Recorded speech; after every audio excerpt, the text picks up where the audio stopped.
Is theft a crime in Islam? Yeah, it's a crime in Islam. What is the penalty? Cutting off the hand. Is that true in every case? No, you see, this is the story that's not told. That's not true in every case. It's not true in every case. There's so many deciding factors before a person loses their hand. The first one is that they must steal what? Above the nisab. Above the specific amount. It must be value.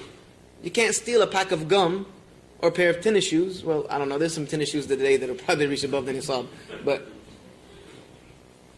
you can't steal something trivial and lose your hand over it, because it's not worth your hand.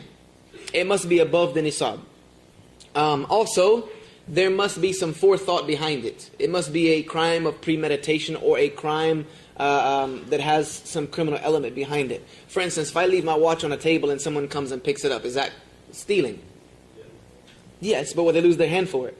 No, because I'm part of the responsible party. I left my watch there. I enticed the individual with that. You know what I mean? I left it there. I share part of the blame. So they wouldn't... Now, if that person breaks into my home and steals that same watch, and that watch is expensive above the nisab, then they lose their hand and they deserve to. So there must be deciding factors in that instance. And the goal of that penalty is not so that the person loses their hand and they don't steal again. It's so that I don't have to worry about my property. You get what I'm saying? It's so that I don't... It's protection of property. Do you know how much Americans spend on security? It's astronomical. It's in the hundreds of billions of dollars that is spent on security, securing property. And guess what? It doesn't work. It doesn't work. Theft in America is higher than almost every other country in the world. So there's something wrong. Something wrong with that system. The system doesn't work. Because the thieves are not punished properly. You get a slap on the wrist for most cases, or they go to jail and learn how to be a better criminal when they get out. Now you go to a place where the hand will be taken off. And I'm not saying there's any land where Sharia is practiced properly. But you go to a place where you lose your hand. Like for instance, any of you been to Saudi? Been to the Haramain, Mecca and Medina? Those shopkeepers who sell the rings and stuff on the kiosks. When it's time for Salah, what do? Even to this day. They put a cloth over it. And they go pray. Nobody's going to steal anything. Why? Because you will lose your hand over it. And if you're in Medina, they don't have to take you very far because the Sharia court is right next to Masjid Nabawi. They don't have to take you very far. You will lose your hand. So the deterrent is there. The deterrent is there. And you know how many cases of recidivism? Anyone know what recidivism is? It means the person repeating the same crime.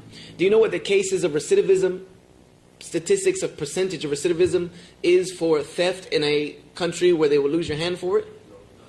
It's almost non-existent. Probably 0 point something. Because when you lose a hand, it really affects you. You think about that next time. Because I only have 2 hands and 2 feet. And if you lose your hand, the next time you're going to lose a foot. And you will look very awkward missing one hand on one side and one foot on the other. So you think about that. If you think about going back to jail, most of our prisons in America are like better than some hotels you'll stay in.